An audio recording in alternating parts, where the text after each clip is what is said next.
Amén. Dios lo bendiga, mi hermana Margarita. Dios bendiga a la iglesia. Dios lo bendiga. A su nombre. A su bendito nombre. Denle un fuerte aplauso al Señor, por favor.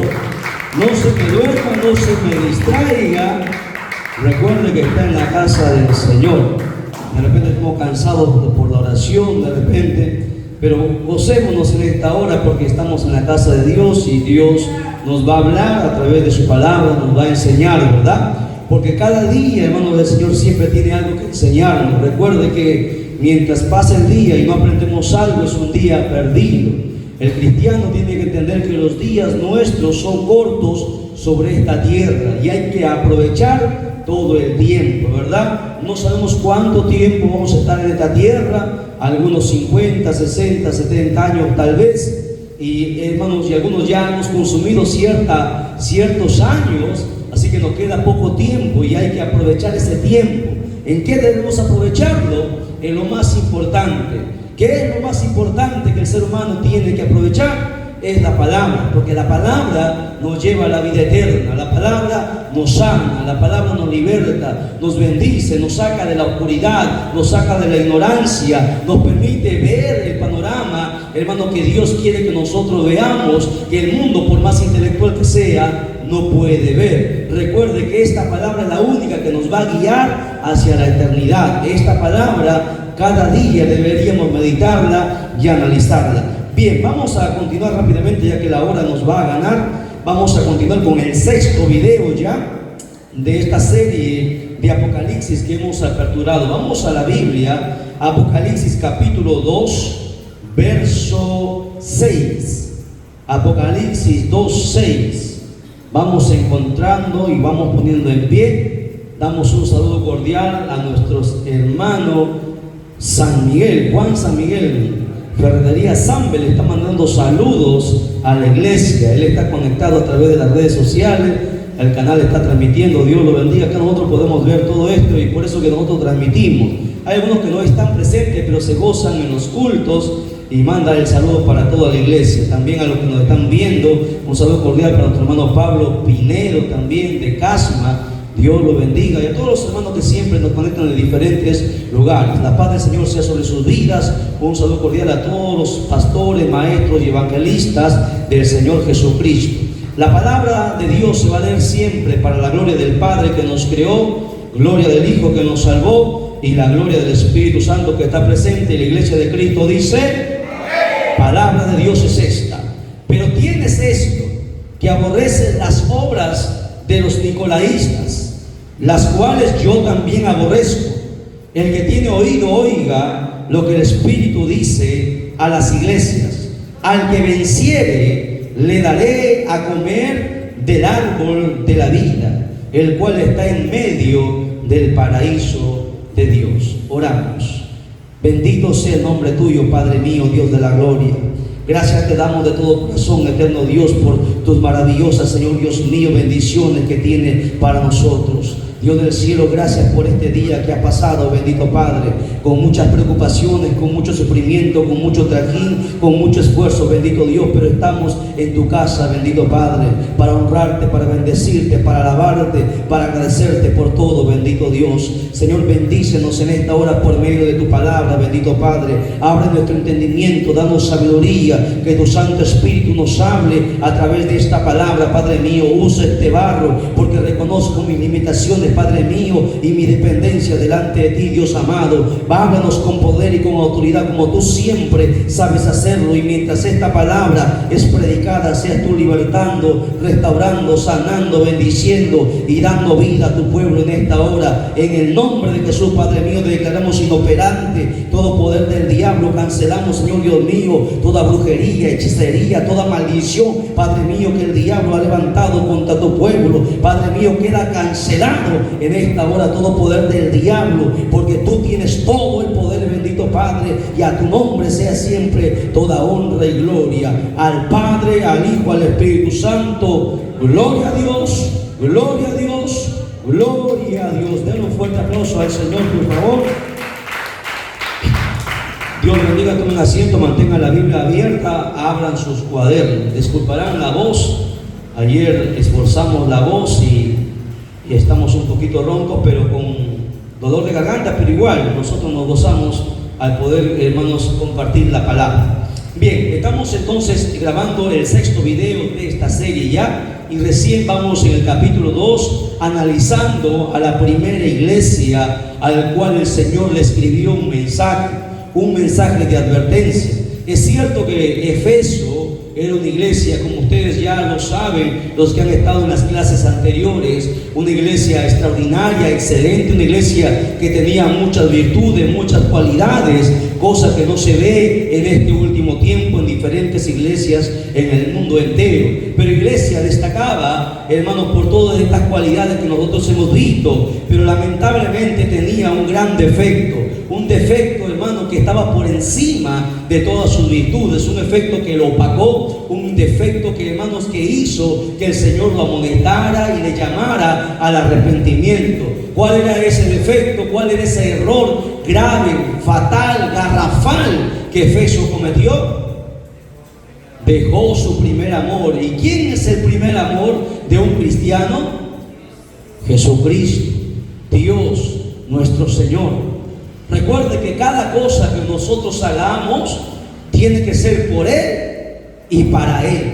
Si nosotros hacemos algo en nuestro beneficio, por nuestros sentimientos, por nuestras emociones, por nuestros pensamientos, va, hermanos, a ir en contra del Señor. Cada cosa que nosotros hagamos en nuestra vida siempre tiene que ser pensando en Él, meditando en Él, pidiendo la dirección de Él, porque si no las cosas nos van a salir mal. Efeso era una iglesia que descubrió a los falsos apóstoles porque era una iglesia intelectual, leía mucho, conocía la Escritura, defendía la sana doctrina, pero sin embargo, hermano, empezó a apartarse del amor de Dios, empezó a amar muchas cosas que aparentemente están bien, pero dejó lo más importante, su amor por Dios, que debe ser lo primero en nuestra vida. El amor por encima aún de la familia, por encima de cualquier cosa, por encima de nuestra propia vida, nuestro amor por Dios. Ese fue su error. Pero también el Señor, más adelante, ya empezamos el mensaje en esta hora, en el verso 6, destaca otra característica o cualidad o virtud que tenía esta iglesia,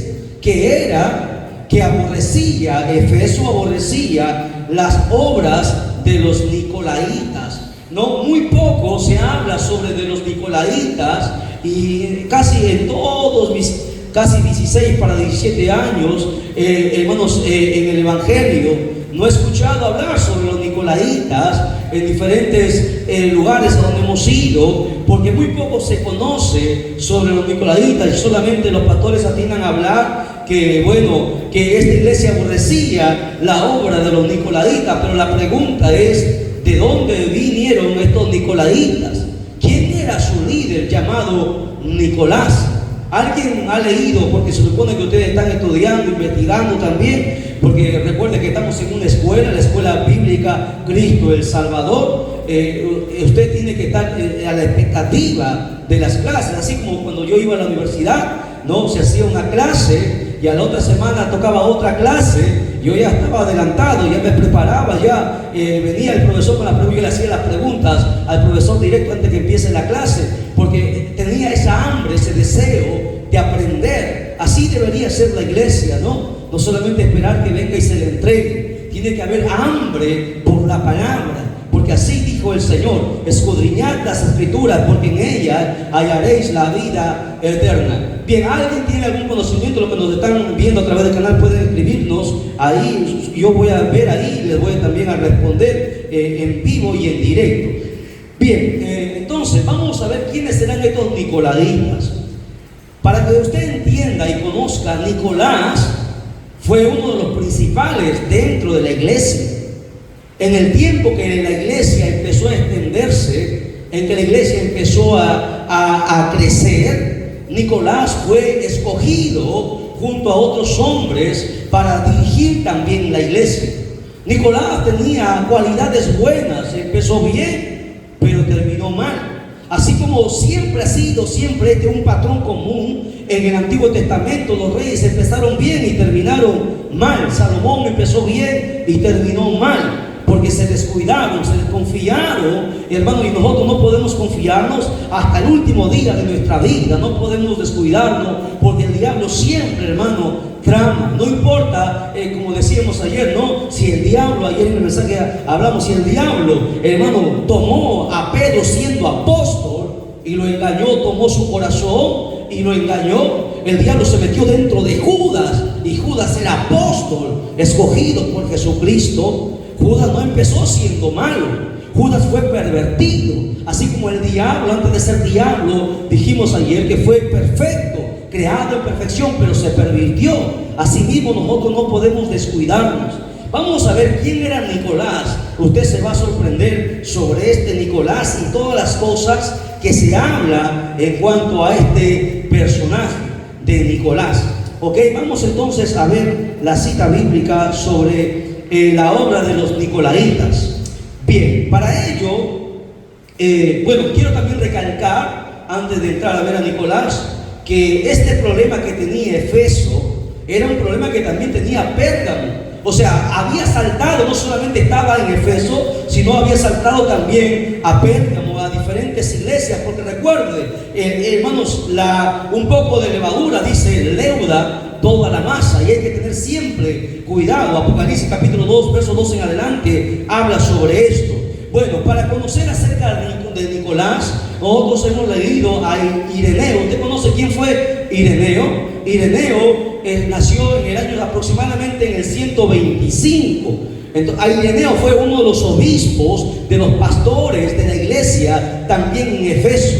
Ireneo estaba en esa época cuando empezó esta herejía de los nicolaitas. Ireneo era un personaje que defendía la sana doctrina, que luchaba en contra de la apostasía, luchaba en contra de las doctrinas perversas. Ireneo nos escribe y nos habla quién eran los nicolaitas. Vamos a ir a la Biblia para ver a su líder. Hechos capítulo 6, verso del 1 en adelante, para conocer quién era este Nicolás.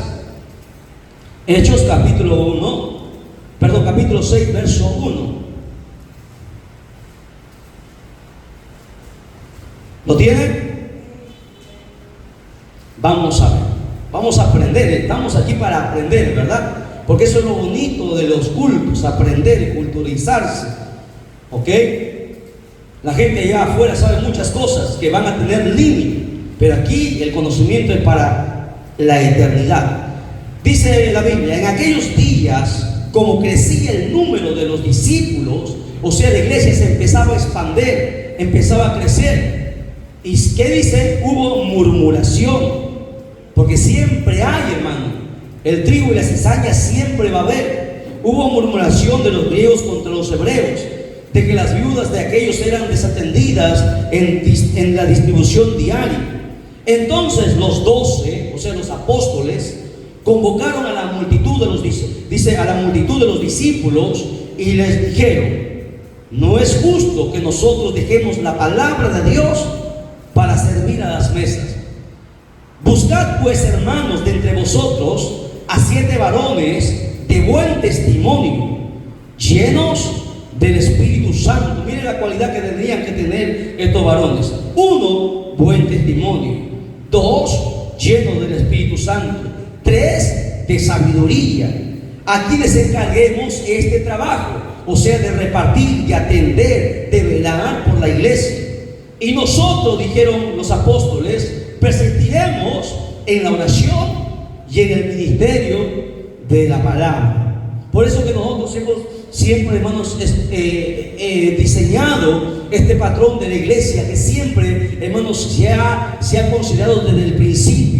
No siempre tiene que haber el pastor, los ancianos, los diáconos, la jerarquía, los cuerpos de damas, de jóvenes, una jerarquía, porque recuerden que un solo hombre no lo puede hacer todo. Cuando Moisés estuvo, hermanos, dirigiendo la gran multitud, ¿qué le dijo su suegro Yetro? Que le dijo: si tú persistes en estar todo el día con tanta gente aconsejándole, vas a desfallecer. Escoge a gente sabia y prudente que te ayude a aligerar la carga, entonces prosperarás, entonces serás bendecido. Y la iglesia, hermano, recuerde que aquí no hay nadie indispensable. Todos que ser útiles ante los ojos de Dios, ¿verdad? Si uno cae, los demás tienen que continuar, porque la obra es del Señor. Entonces los apóstoles hicieron esto, ¿no? Ellos se iban a dedicar siempre a las dos cosas fundamentales que son de los ministros: el ministerio de la palabra y el ministerio de la oración.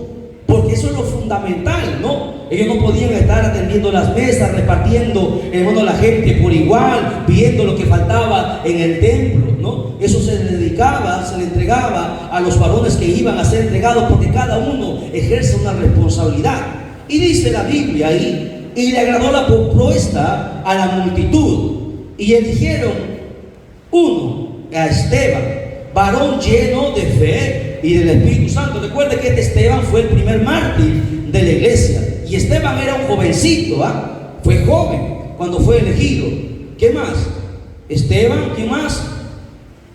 A Felipe, Prócoro, Nicanor, Timón, Parmenas y a Nicolás, proselito de Antioquía, a los cuales presentaron ante los apóstoles, y quienes oraron les pusieron las manos. Bien, este es el líder de los nicolaitas, el tal Nicolás que mucha gente desconoce. Ahora, Nicolás, ¿qué es lo que hizo Nicolás? Bueno, Nicolás, la palabra nicolaita significa el que conquista el pueblo. ¿Qué hizo Nicolás?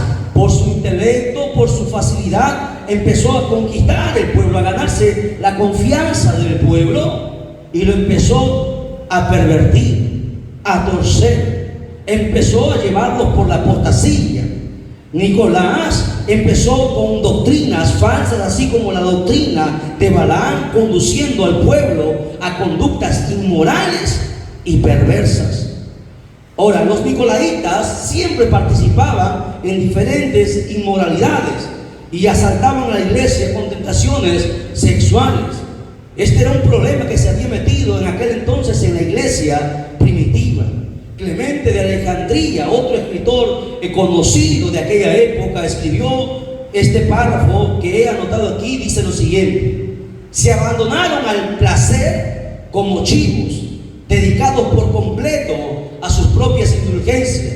Porque Nicolás decía, bueno, no importa, bueno, nosotros tenemos también derecho, tenemos apetitos, deseos sexuales, pero nosotros pecamos y Dios, luego nos arrepentimos y Dios nos va a perdonar. Y eso era una conducta que hacía, o sea, habían tomado la libertad y la habían convertido en libertinaje.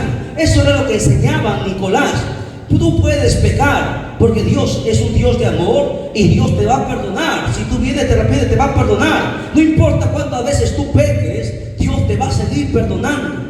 Y eso es lo que hacía. Por eso que la Biblia dice: yo aborrezco la obra de los nicolaitas. Yo aborrezco la obra de los nicolaitas.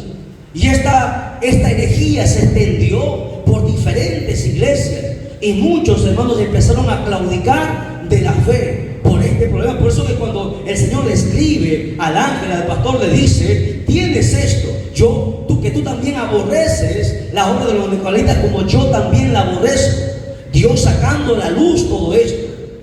Amén. Entonces, recuerde que desde el principio siempre el diablo ha querido desviar, destruir siempre la iglesia. Pero bendito sea Dios que la iglesia siempre ha permanecido, hermano, estable, firme, porque siempre va a haber un remanente. Recuerde, si usted ve de repente que mucha gente se va a desviar, que mucha gente va a claudicar, mucha gente se va a venir abajo, que el diablo lo va a tumbar, usted continúe. Usted va a escuchar tal vez noticias: cayó tal pastor, cayó tal evangelista, cayó tal maestro, cayó tal hermano.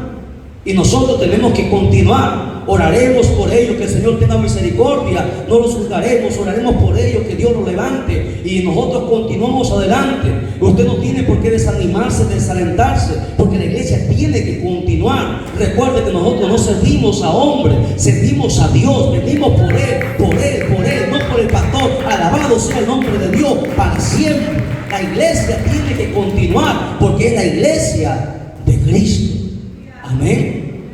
Bien, sigue diciendo el Señor a esta iglesia de Efeso: el que tiene oído, oiga lo que el Espíritu, ¿qué Espíritu? Espíritu con mayúscula, está hablando del Espíritu Santo, dice a las iglesias: al que venciere, le daré de comer del árbol de la vida. Y en una coma nos detenemos. Vamos a ver. Según el apóstol Juan, que es el que escribe este libro de Apocalipsis, que es el que escribe también el libro del Evangelio de San Juan, Juan nos enseña que el cristiano, escuche bien, Juan denomina al cristiano como un vencedor. ¿Qué es ser un cristiano ante los ojos de Dios? Un cristiano verdadero. Un cristiano verdadero entiende. El cristiano tiene muchos atributos. Bueno, un cristiano es, a ver, ayúdenme, hermana Edith, ¿qué es un cristiano? Según la Biblia, yo les ayudo, ya empecemos. Es un embajador de Cristo. ¿Ok? Eso es un cristiano. Dice la Biblia que somos embajadores de Cristo. ¿Ok? O sea, un representante de Cristo en la tierra. ¿Qué más es un cristiano? Según la Biblia, hemos recibido muchas enseñanzas acerca de lo que es un cristiano. Es un hijo de Dios. Muy bien. Y tiene que dejar bien parado al Padre, ¿verdad? ¿Qué más es un cristiano? Hemos dicho muchas definiciones de lo que es ser un cristiano, ¿verdad? Un cristiano es valiente, no es aquel que retrocede, ¿verdad? Un cristiano es aquel que enfrenta. Juan describe la cualidad de un cristiano. Un cristiano, dice Juan, que es un vencedor. Y en Apocalipsis lo muestra en diferentes pasajes. Por eso que cuando usted esté pasando pruebas, dificultades, luchas, y usted piense: no puede ser, aquí voy a morir, hasta aquí nada más llegué, se me cerraron las puertas, estoy enfermo, no tengo dinero, ya hasta aquí nada más, ya no doy para más.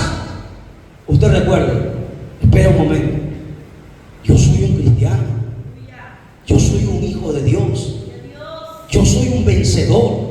No importa si el diablo se ha levantado con todo, no importa si la montaña que tengo que escalar es tan grande, yo soy un vencedor, soy un cristiano. Vamos a ver qué es ser un cristiano. Abra su Biblia conmigo en 1 de Juan 5, 4. 1 de Juan 5, 4.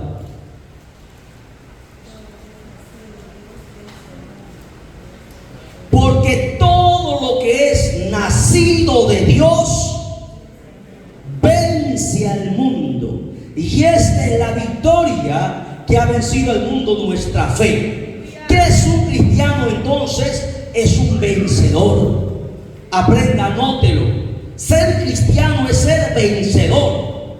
Por eso que la Biblia dice: pelearán contra ti y no te vencerán.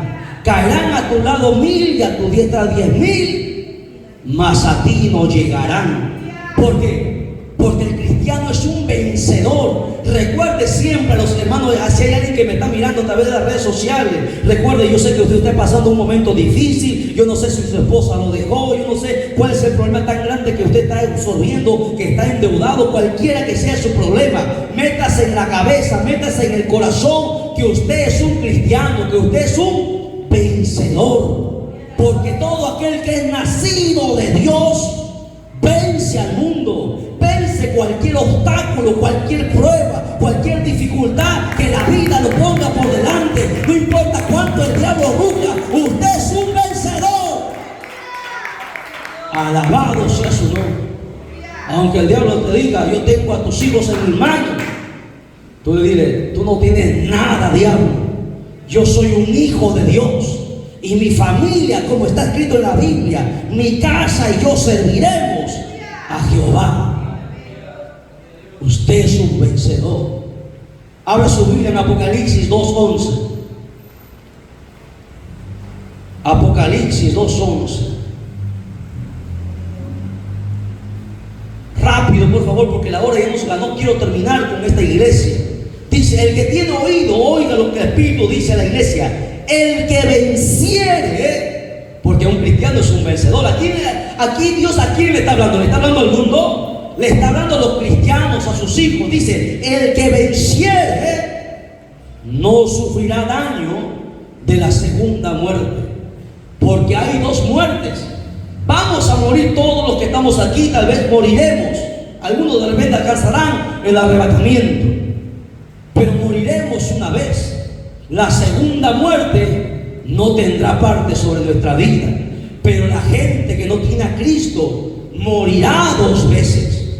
Pero el cristiano que vence no sufrirá daño de la segunda muerte. Desde ya esa es una gran bendición, porque la segunda muerte, ¿qué es la segunda muerte, hermana Fiorella? ¿Qué es la segunda muerte?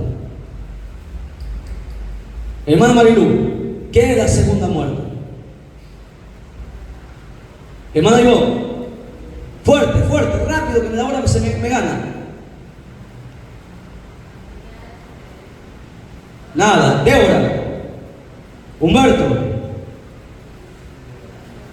Jairo,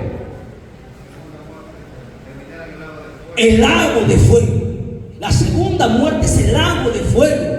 O sea, el que venciere no irá al lago de fuego. Recuerda que el infierno no es nada comparado con el lago de fuego. El lago de fuego es el castigo final, donde el mismo diablo va a gritar. El que venciere no irá a la segunda muerte. Qué bonito, ¿verdad? Apocalipsis 2:17. Apocalipsis 2:17. ¿Qué dice? Rápido, rápido, nada más.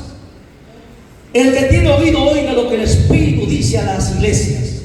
Al que venciere, le daré a comer del maná escondido. Escuche bien, recibiremos alimento celestial, ese alimento que no perece, ese alimento que todo ser humano que lo pruebe cambiará su vida. Y le daré una piedrecita blanca, y en esa piedrecita escrito un nombre nuevo, el cual ninguno conoce sino aquel que lo recibe. Ese nombre nuevo, hermano, contiene el nombre nuevo que tendrá el Señor. Y solamente se le dará al que venciere. Por eso que un cristiano es un vencedor. Entiéndalo bien. Apocalipsis 2:26, ¿qué dice? Apocalipsis 2:26. Al que venciere, mire, siempre el que venciere, y guardare mis obras por 10 años, por 15 años y luego se choquea. No, hasta el fin, ¿qué dice? Yo le daré autoridad sobre las naciones. Aquí se cumplirá cuando Dios dice: les haré reyes y sacerdotes. ¿Quién gobernará en el milenio? Su iglesia, pero no todos. Solamente el que venciere. El que venciere tendrá autoridad. Qué bonito, ¿no? Si usted un día pensó ser alcalde, usted va a ser más que un presidente en aquel día. Será un rey de una nación. Lo extraordinario. ¿Quién pensaría que alguien de repente, sin estudiar, sin ir al colegio, ni mucho menos a una universidad, se convertiría en un rey? Imagínese. Y no cualquier rey, sería un rey con autoridad. ¿Y cuánto los reyes aquí, los presidentes, cuánto gobiernan? 4 o 5 años. ¿Cuánto vamos a gobernar? Nosotros 1000 años. Interesante, ¿no? Pero al que venciere. Así que tienes que vencer. Tienes que vencer. Porque un cristiano igual vencedor. Escríbalo en su cuaderno. Tómelo siempre, métaselo en la cabeza.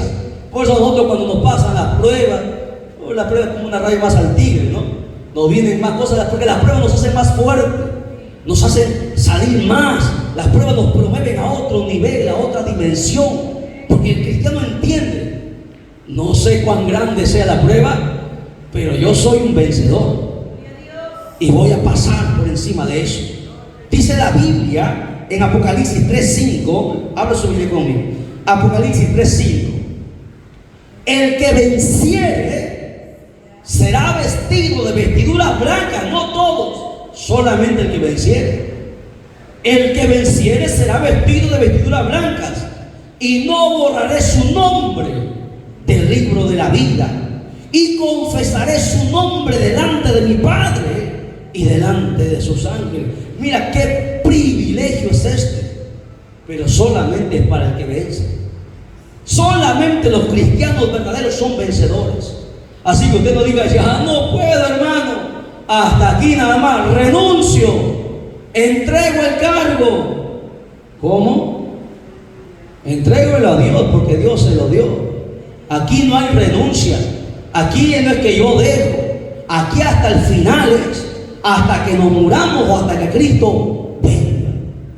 Apocalipsis 3:12, ¿qué dice?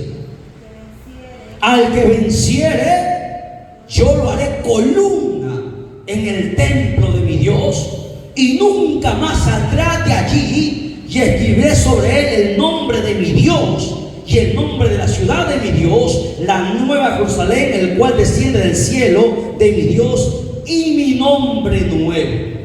¿Qué es ser una columna? Usted sabe que la columna es una parte fundamental en cualquier estructura, la que soporta todo el peso. Y la Biblia dice que el que venciere será la columna. ¿Dónde? Dentro del templo de Dios. Imagínense qué importancia tendrá el que venciere. Apocalipsis 3:21. Apocalipsis 3:21. Al que venciere, le daré que se siente conmigo. ¿Dónde? En mi trono. O sea, ¿hay algo más grande que eso? Hoy los famosos, no, que quieren alcanzar la fama, que quieren ser conocidos, futbolistas y tanta cosa. Aquí está hablando que Dios te permitirá sentarte en su trono. Imagínense ese privilegio. Así como yo he vencido, Jesucristo pone el ejemplo, yo he vencido y me he sentado con mi Padre en su trono. ¿Qué es el que venciere? ¿Qué es un cristiano? Un cristiano es un vencedor. Pase lo que pase, tiene que vencer. Porque el que es nacido de Dios vence al mundo. Y también dice aquí, habla sobre el árbol de la vida. Mire, el árbol de la vida se menciona en el Génesis, ¿verdad? Pero también aparece en Apocalipsis. Ahora, ¿por qué existe este árbol? Porque todo aquel que coma este árbol nunca va a morir. Por eso que recuerda que cuando Adán cayó de la gracia, el Padre, el Hijo y el Espíritu Santo hablaron: bueno, vamos a sacarlo del jardín y vamos a poner un querubines ahí con una espada que impida la entrada, porque no vaya a ser que aún en su pecado extienda y coma del árbol de la vida y viva para siempre. Yo le pregunto, ¿cuántos años vivió Adán? Ya no se pasen, ya ahí sí ya no les puedo perdonar. O sea, es algo fundamental. Santo Dios. 930, salvando el capote de la escuela dominical atrás. Yo le pregunto, ¿por qué Adán vivió 930 años? ¿Se ha preguntado por qué Adán vivió 930 años? Usted sabe que Adán comía del árbol de la vida. Adán, dice la Biblia en Génesis, se le prohibió comer ¿de qué árbol? Dice la Biblia que Dios hizo todo árbol que daba el fruto, y el árbol de la vida y el árbol de la ciencia del bien y del mal. Dios no le dijo a Adán, te prohíbo que tú comas del árbol de la vida. Eso mucha gente no lo ha visto nunca. Adán comía de ese árbol. Por eso no moría. Se extendían sus años. Y Adán era inteligente. Ese árbol le daba inteligencia, sabiduría. Recuerde que Adán tuvo que administrar todo el Edén. ¿Qué hombre pudo hacerlo? Ese árbol era un árbol especial. Pero cuando cayó de la gracia se le prohibió comer. Porque es el árbol de la vida el que te da la eternidad. Por eso que Hitler, Mussolini, Stalin, Napoleón buscaron siempre el árbol de la vida.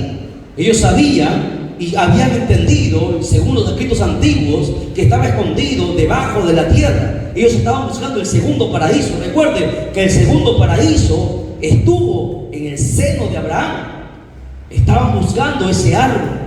Pero eso es la historia que un día lo voy a contar. Ahora, el árbol de la vida aparece en Apocalipsis capítulo 22, verso 2. Habla sobre el árbol de la vida, que los cristianos comerán de ese árbol para que vivan eternamente. Y dice que las hojas de ese árbol sirven para la sanidad. Y Interesante, ¿no? Pero solamente el que venciere. El que venciere comerá del árbol de la vida. Quisiéramos comer de ese árbol, hermano. ¿Cómo sabrá qué recibiremos, qué tendremos cuando nosotros comamos de ese árbol? Pero solamente es para el vencedor, para un verdadero cristiano. Amén. Hasta ahí vamos a dejar el estudio con Efeso y ya mañana estaremos pasando a Esmirna. Al Padre, al Hijo y al Espíritu Santo, gloria a Dios, gloria a Dios, gloria a Dios.